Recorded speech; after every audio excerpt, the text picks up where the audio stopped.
এই নিয়তে যদি উঠতা, রাত্রি 12টার পরে আল্লাহ তাআলা ফেরেশতাকে দিয়ে আরশে আজিমের মাধ্যমে আয়েশা যায়, জমিনের মাধ্যমে নাইমা যায়, আরশে আজিম থেকে আসমানের দুনিয়ার মাধ্যমে আল্লাহ আয়েশা এলান করে, বান্দা হে কি চাও আমার কাছে চাও। এই নিয়ত কইয়া যদি উঠতা যে আল্লাহ তো ফেরেশতাকে নিয়ে আয়েশা এলান করে, আমি ইনশাআল্লাহ ফজরের নামাজের 1 ঘন্টা আগে উঠা একটা সিজদা আল্লাহকে দেব, যতক্ষণ পর্যন্ত আল্লাহ দোয়া কবুল না করব ততক্ষণ পর্যন্ত সিজদা থেকে মাথা উঠাইব না। এই নিয়তটা করলে তো আজকে মুসিবত, কত খতম পড়াইলাম ক্যান্সার দূর হইল না, কত মসজিদের মাধ্যমে দান খয়রাত করলাম সন্তান তো ভালো হইল না। একটু গাছের দিকে তাকাও, যে গাছের ফল গাছটা ভালো কিনা। হুজুরদের কাছে তাবিজ তালাশ করলে কোনো লাভ হবে না। ভালো কথাগুলো আমাদের মাধ্যমে আনতে হবে বন্ধুগণ। গাছ ভালো হইলে ফল ভালো হবে, যদি ফল ভালো হয় গাছ ভালো থাকা লাগবে। মা বাপ যদি ঠিক থাকে সন্তান ভালো হবে, যদি মা বাপ ঠিক না থাকে সন্তান ভালো করার আশা করা যায় না। ঘরের দখলের মাধ্যমে শীতলের বড় দামি আম গাছ লাগায় বন্ধুগণ, গাছ বড় ফল হইছে, এত সুন্দর ভাবে আমগুলো পাইকার হইছে, আপনার মনের মাধ্যমে ইচ্ছা গেছে আহারে এই বছর আমি আম খাইতে চাই না, আমার কাঁঠাল খাওয়ার মধ্যে আমার মন গেছে, আমার মন চাই মিষ্টি কাঁঠাল খাইতাম, আম খাইতে আমার মনে ইচ্ছা করে না। এইভাবে বাড়িওয়ালা সাহেব মানিক সাহেব সারা দুনিয়ার ওলি আল্লাহ বুজুর্গদেরকে দাওয়াত দিছে, আরে সকলে আয়েশা দোয়া করেন, গাছের চতুর্দিক থেকে দাঁড়ায়া দোয়া করেন আল্লাহ যাতে দোয়া কবুল করে, আম গাছের মাধ্যমে যাতে কাঁঠাল ধরায়া দেয়। সম্ভব হবে গো? হবে? আম গাছের মাধ্যমে কাঁঠাল ধরা যেমন অসম্ভব, কাঁঠাল গাছে আম ধরা যেমন অসম্ভব, তেমন খারাপ বাবার আদর্শ খারাপ থাকলে ভালো সন্তান হওয়া তেমন অসম্ভব। বন্ধুগণ, আমি বলতেছিলাম 4টা আমল জিন্দেগির মাধ্যমে আনেন। একটা হলো নামাজ আদায় করেন, 2 নাম্বার গরিবদেরকে ধনী মানুষ হইলে সহায় করেন। আর যদি গরিব মানুষ, আপনি যদি গরিব মানুষ গরিবদেরকে সহায় করতে পারেন না, কাউকে আপনি তশকিল করেন, ভাই অমুক ভাই গরিব অসহায় মানুষকে 2-4টা পয়সা দিয়ে টাকা দিয়ে সহায় করো। মানুষ তার শরীরের মাধ্যমে অসুস্থ বৃদ্ধ মানুষ কার কাছে হাত বাড়ায় না, শরম লাগে তাই হাত বাড়াইতে পারে না। ভাই তোমাকে আল্লাহ ধন সম্পদ বেশি দিয়েছে, তাকে একটু সাহায্য করো। এইভাবে সহায়তা করলে কেমন লাভ হবে?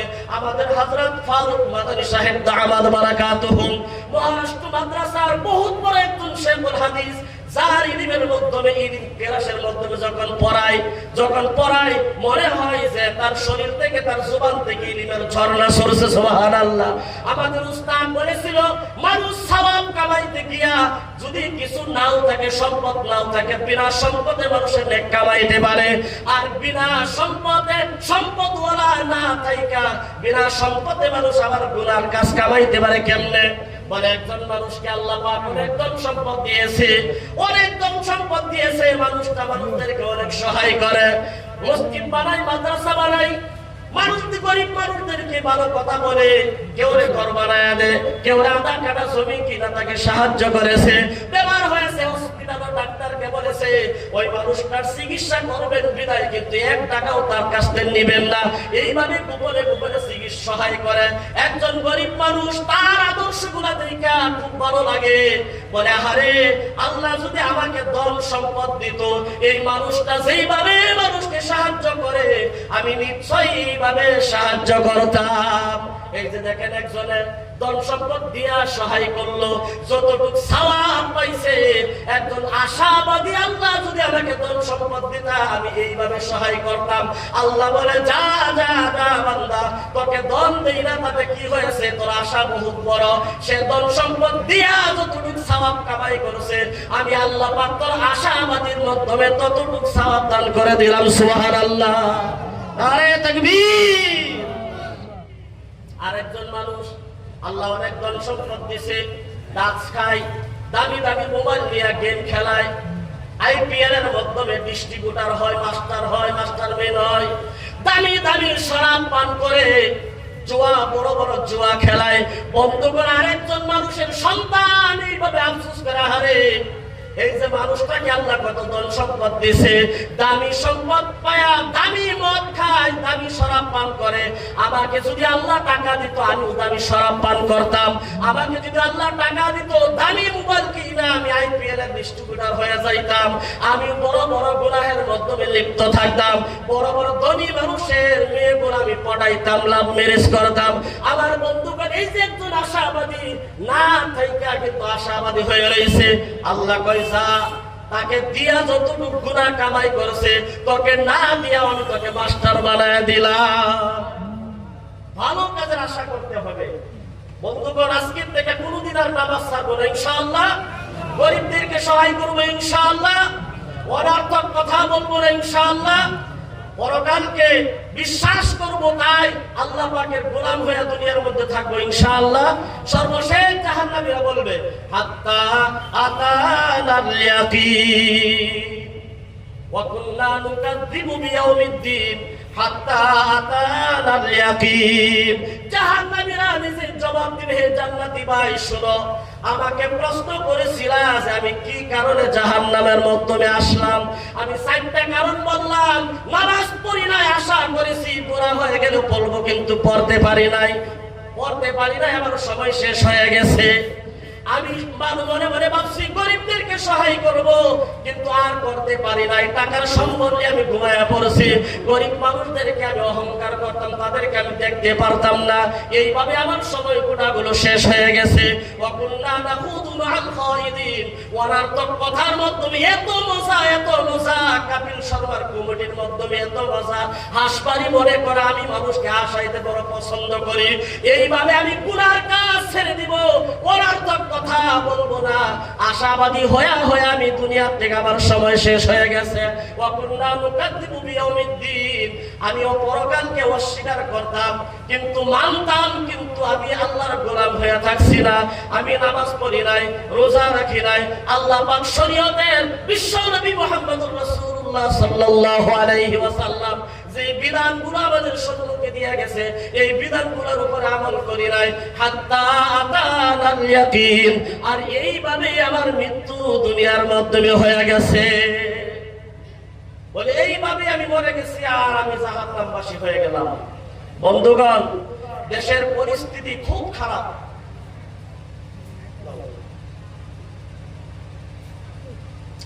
সুবহানাল্লাহ ওয়ালহামদুলিল্লাহ ওয়া লা ইলাহা ইল্লাল্লাহ। সুবহানাল্লাহ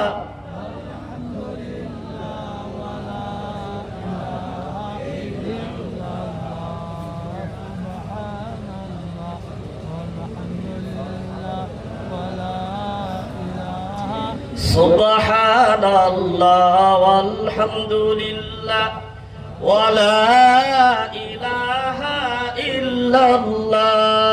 সুবহানাল্লাহ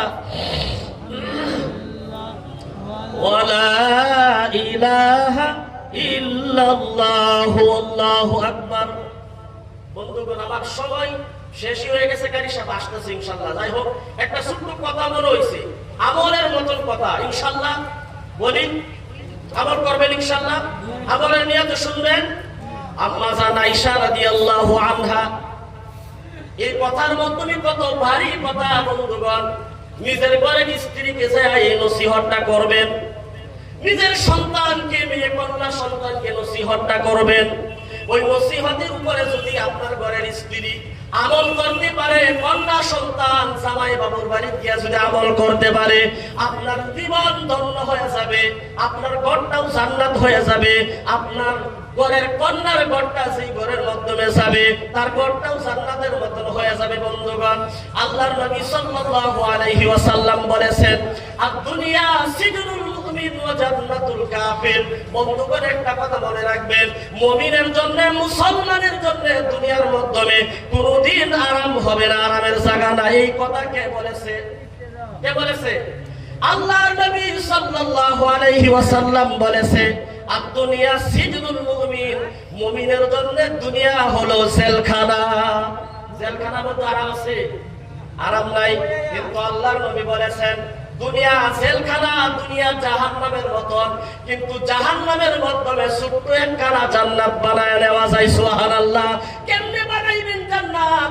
আল্লাহর নবী সাল্লাল্লাহু আলাইহি ওয়াসাল্লাম বলেন, এই দুনিয়ার মাধ্যমে ছোট্ট একটা জান্নাত যদি বানাইতে চাও, নিজের ঘরটাকে বানাও, নিজের ঘরটাকে বানাও। তাহলে নিজের ঘরটা জান্নাতের মতন কেমন হবে? জান্নাতের মতন। আল্লাহর নবী বলেছেন, একটা ঘরের মাধ্যমে যদি দুইটা জিনিস থাকে, কয়টা জিনিস? দুইটা জিনিস থাকে বন্ধুগণ, তাহলে ওই ঘরটা দুনিয়ার মাধ্যমে ছোট্ট একখানা জান্নাতের মতন। তার কারণ হলো জান্নাতের মাধ্যমে কোনো আজাল বেজাল নাই, জান্নাতের মাধ্যমে কুস্তা কুস্তি নাই, জান্নাতের মাধ্যমে কিলাকিলি নাই, জান্নাতের মাধ্যমে গালাগালি নাই। সমস্ত খারাপ জিনিস থেকে জান্নাত হলো পুত পবিত্র। জান্নাতের মাধ্যমে শুধু আরাম হি আরাম। আল্লাহর নবী বলেন, ছোট্ট একটা জান্নাত বানাও, যে জান্নাতের মাধ্যমে আরাম করবা দুনিয়ার মাধ্যমে। আল্লাহর নবী বলেন, ওই ঘরটা দুনিয়ার মাধ্যমে ছোট্ট একটা জান্নাত, যে ঘরটার মাধ্যমে দুইটা কাজ থাকে। এক নাম্বার একটা কাজ হলো, যে ঘরের মাধ্যমে স্বামী স্ত্রী মহব্বত আছে বন্ধুগণ, স্বামী স্ত্রীর মহব্বত এই ঘরের মাধ্যমে আছে। স্বামী স্ত্রীর মাধ্যমে মহব্বত থাকলে ঝগড়া তাদের দুইজনের মধ্যে হবে না? হবে। স্বামী তার স্ত্রীকে গালাগালি করবে না, মারপিট করবে না বন্ধুগণ। স্ত্রী তার স্বামীর সম্মুখে চক্ষু গোল করে গরম করে তাকাইবে না বন্ধুগণ। সেই জন্য কত সুন্দর উপহার আল্লাহর নবী উম্মতকে দিয়ে গেছেন বন্ধুগণ। দু ঘরের মাধ্যমে দুইটা কাজ রাখেন, একটা হলো স্বামী স্ত্রীর মহব্বত, আর দুই নাম্বার হলো পবিত্র কোরআনে কারীম তিলাওয়াত। দুইটা জিনিস বহুত বড়। শুনছি অনেক আসান, বহুত ভালো, বহুত সহজ হয়ে গেছে, কিন্তু এই দুইটা জিনিস কামাই করতে বন্ধুগণ বহুত কষ্টের প্রয়োজন আছে। স্বামী স্ত্রীর মহব্বত কিভাবে হইব? চেষ্টা করেন দুইটা জিনিসকে কামাই করুন যা। একটা হলো কোরআনে কারীম তিলাওয়াত। সমস্ত 30 পারা কোরআন তিলাওয়াত আপনার জানার প্রয়োজন নয় বন্ধুগণ। যতটুকু ইলম শিক্ষা করেন, অতটুকু কোরআন শিক্ষা করেন। যতটুকু শিক্ষা দিয়ে আপনার জীবনে আল্লাহর হুকুম আহকাম আপনি মাইনা যাইতে পারেন। আপনার যদি 10টা সূরা মুখস্থ আছে, আপনি পবিত্র কোরআনে কারীমের 10টা সূরার হাফিজে কোরআন। 10টা সূরা যদি আপনার আলাম তারা থেকে নিয়ে নাস পর্যন্ত খুব ভালোভাবে শুদ্ধভাবে যদি আপনার মুখস্থ আছে বন্ধুগণ, তাহলে আপনি 10টা সূরার হাফিজ হয়ে গেছেন। প্রত্যেকদিন ঘরের মাধ্যমে এই 10টা সূরা আপনি ডেইলি তিলাওয়াত করেন, বিশুদ্ধ তিলাওয়াত করতে হবে। আল্লাহর নবী সাল্লাল্লাহু আলাইহি ওয়াসাল্লাম বলেন, ইন্নাল্লাহা ইউহিব্বু আন ইয়াকরাআল কুরআন কামা উনজিলা। ইন্নাল্লাহা ইউহিব্বু আন ইয়াকরাআল কুরআন কামা উনজিলা। আল্লাহ বলেন, আমি কোরআনকে পছন্দ করি, কোরআন তিলাওয়াতকে পছন্দ করি। এইভাবে তিলাওয়াত করো, এইভাবে তিলাওয়াত শুনলে আমার ভালো লাগে, এইভাবে তিলাওয়াত শুনলে আমার ভালো লাগে, আমার পছন্দ লাগে, যেইভাবে আমি আল্লাহ কোরআনে কারীম নাযিল করেছি। বিশুদ্ধভাবে আপনি ঘরের মাধ্যমে কোরআন তিলাওয়াত করেন, স্বামী স্ত্রী মহব্বত রাখেন, দেখবেন ঘরটা দুনিয়ার মাধ্যমে একটা মিনি জান্নাত হয়ে যাবে। আম্মা জান আয়েশা রাদিয়াল্লাহু আনহার ঘটনা বলতেছিলাম। আল্লাহর নবী সাল্লাল্লাহু আলাইহি ওয়াসাল্লাম একদিন বাড়ির মাধ্যমে আয়েশা রাদিয়াল্লাহু আনহার সম্মুখে মুস্কি হাসি মাইরা দিছে। বড় আনন্দ ছিল। আয়েশা রাদিয়াল্লাহু আনহা নবীর আনন্দ দেখা বলতেছেন, ইয়া রাসূলুল্লাহ, আজকে কি আপনার চেহারার দিকে তাকায় দেখে অনেক আনন্দ, আপনাকে অনেক খুশি লাগতেছে? বলো, হ্যাঁ আজকে আমি বড় খুশি, আমি অনেক আনন্দিত আজকে। আয়েশা, চাও আমার কাছে কি চাইবা? আমাদের বউ যদি হয়, যদি দেখা যায় না স্বামীর পকেটটা গরম আছে, দেহা বেড়া মানুষের যে গরম থাকলেই খুশি, দেখো পয়সা যদি পকেটের মধ্যে না থাকে তাহলে মানে দুনিয়ার মধ্যে কিছু দেখার মধ্যে আয় না, সব অন্ধকারের মতন দেখা যায়।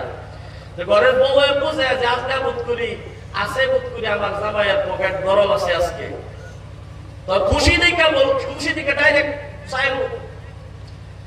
আমার লাইগা সুন্দর দামি একটা লিপস্টিক আইলো, আমার লাইগা দামি ক্রিম আইলো, একটা ভালো দামি ওড়নি আনো। তোমার যদি পছন্দ না হয় আমাকে মার্কেটে নিয়ে যাও, আমি পছন্দ করব। বিশালে নিয়ে যাও, সুপার মার্কেটে নিয়ে যাও, বড় দামি দামি পাকিস্তানি আমি পোশাকগুলো আমি কিনে আনবো, কারণ স্বামীর মন খুশি। কিন্তু আল্লাহর নবী সাল্লাল্লাহু আলাইহি ওয়াসাল্লামের স্ত্রী আম্মা জান আয়েশা রাদিয়াল্লাহু আনহা এই শিক্ষা দেয়নি।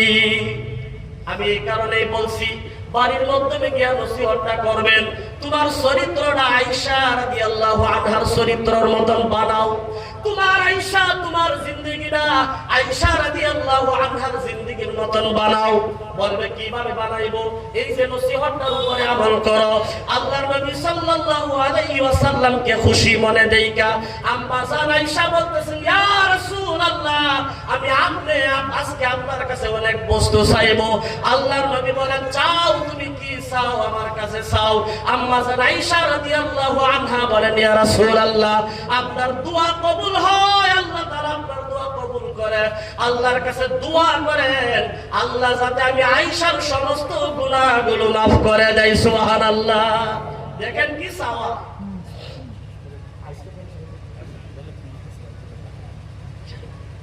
বন্ধুগণ, আল্লাহর নবী বলতেছেন, আল্লাহ তুমি আয়েশার সমস্ত গুনাহগুলো তুমি maaf করে দাও। আয়েশা আগে যা গুনাহ করেছে, পরে যা গুনাহ করেছে, যাইরা যা গুনাহ করেছে, ওজান হিসাবে যা গুনাহ করেছে, আল্লাহ তুমি আয়েশার সমস্ত ভুল অন্যায়কে তুমি maaf করে দাও। হযরত আয়েশা রাদিয়াল্লাহু আনহা অনেক খুশি হয়ে গেলেন। আল্লাহর নবী দেখেন উম্মতের কারণে কত মহব্বত করত। আল্লাহর নবী সাল্লাল্লাহু আলাইহি ওয়াসাল্লাম বলতেছেন, আয়েশা তুমি বড় খুশি হয়ে গেছো বলে আমি খুশি হব না? আমার কবরের আযাব মাফ হয়ে গেছে, হাসরের মাধ্যমে হিসাব মাফ হয়ে গেছে, আমি জান্নাতের জন্য মেহমান হয়ে গেছি, কেন আমি খুশি হইব না? আল্লাহর নবী বলেন, আমি নবী আজকে তোমার জন্য, তুমি আমার কাছে দরখাস্ত করেছো বিদায় আমি তোমার জন্য আজকে একটিবার দোয়া করেছি। আমি আমার উম্মতের কারণে প্রত্যেক নামাজ পড়ার পর, প্রত্যেক ওয়াক্ত নামাজ পড়ার পর আমি আমার উম্মতের কারণে, গুনাহগার উম্মতের কারণে এই দোয়াটা আমি নবী প্রত্যেকদিন করি। সুবহানাল্লাহ। আপনার কারণে, আমার কারণে দোয়া করেছে। যাই হোক, আল্লাহ তাআলা আমাদের সকলকে বেশি বেশি করে যা কিছু আলোচনা করা হয়েছে, আমি 6টা জিনিস বলছি। একটা হলো নামাজ পড়বেন ভাই, গরিবদেরকে সহায় করবেন, অনর্থক কথা থেকে বাঁচবেন, পরকালকে বিশ্বাস করবেন, ইয়াকিন করবেন। আর 2 নম্বরে বলেছি, ঘরের মাধ্যমে বন্ধুগণ স্বামী স্ত্রী মহব্বত রাখবেন, আর ঘরটার মাধ্যমে কোরআন তিলাওয়াত দিয়ে ঘরটাকে তরতাজা রাখবেন। আল্লাহ তাআলা আমাদের সকলকে আমল করার তৌফিক দান করুন। ওমা তাওফীকি ইল্লা বিল্লাহ ওয়া আখিরু দাওয়ানা আনিল হামদুলিল্লাহি রাব্বিল আলামিন।